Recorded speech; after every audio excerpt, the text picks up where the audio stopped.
do not get investing advice from a political blog. Interestingly enough, this is the topic I was thinking about talking about. And another YouTuber, this guy Lance, he talked about it also.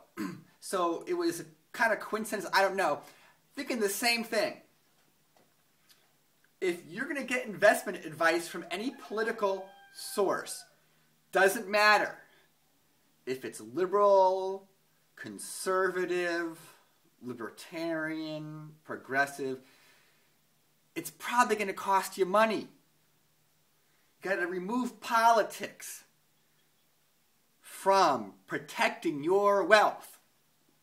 So, real life experience. When Schiff was running for Senate in Connecticut, I thought it was really cool that someone who was different than a typical Republican Democrat was running. So I was helping out on the campaign. Now that doesn't mean that, all it means is, so that was a couple years ago, it's more idealistic. I'm not that much idealistic anymore. But anyhow, one thing we had to do was get 10,000 signatures to get Peter on the ballot. We needed 10,000 signatures. So there was a series of teams, and I was a team leader.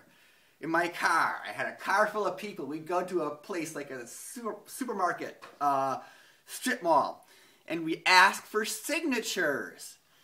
And we did this for like a week. It was like long days, like 12, 14-hour days, right? Just talking to people, getting signatures. And this is what I noticed.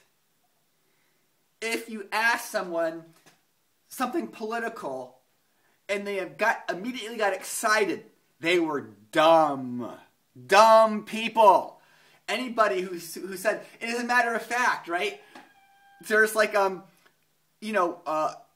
call it the liberal shake, right? Whenever I would ask an older lady about, hey, are you a registered Republican? We're trying to get Peter Schiff on the ballot. I'd see the shake like this, and immediately they'd start laying into you about the Republicans. It's all their fault. The world's where it is. It's all their fault, right? And then, of course, there's the other end. I see people say, Republican. Oh, yeah, I'm a Republican. Those damn Democrats. And they'd have different body language. But it's interesting. So, a lot of people would want to discuss politics. And it's amazing. Because it's like I talked to the same person 1,000 times. It was like this cookie cutter. It was like they were programmed to say the same exact things on the same exact topics. To have the response. I mean, I wouldn't even need to talk to them. I knew what the response would be. It's like, because they're all going to these political blogs, and they're all getting programmed for a certain belief system, and that belief system is never in tune with reality, regardless of the ideology. They're all out of whack with reality.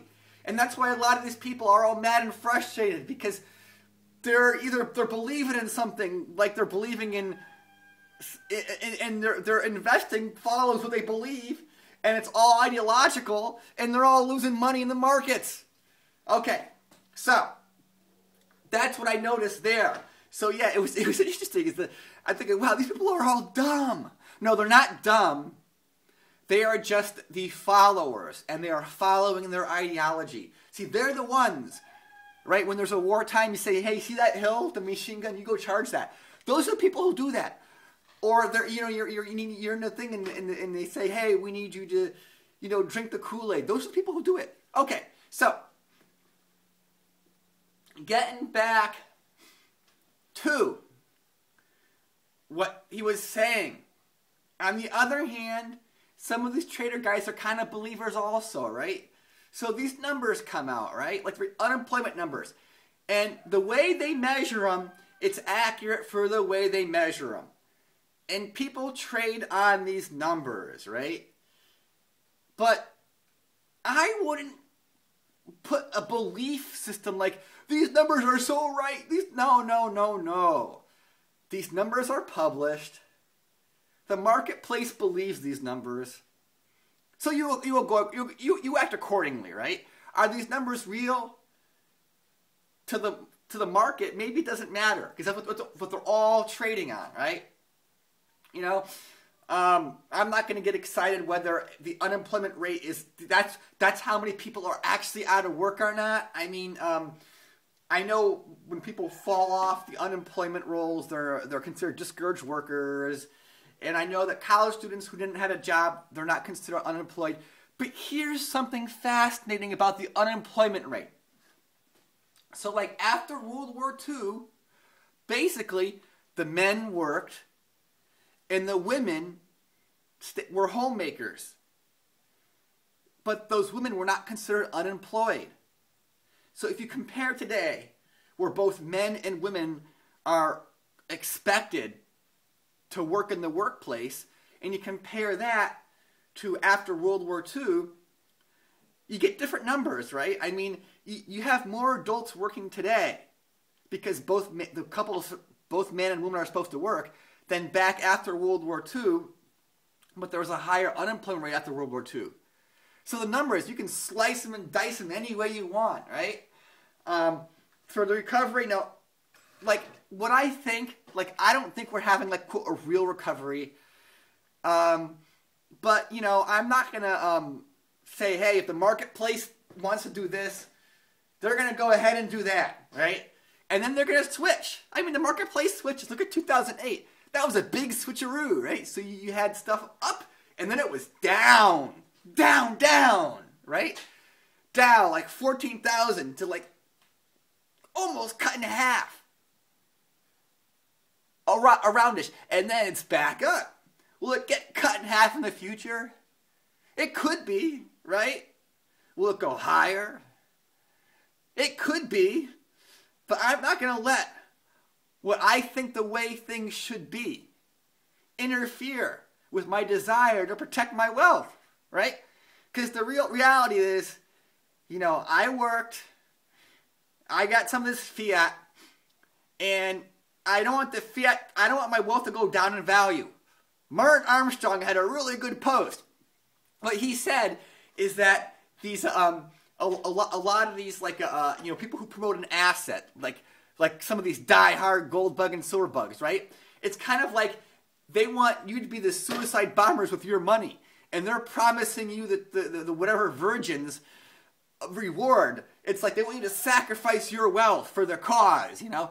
They want you to stack the smack. Silver's at 33. Stack the smack. Stack the smack. Now 30,000 is at 23. Oh, great job. When silver was at 43, buy the effing dip, right? See, they want you to sacrifice your wealth for the cause.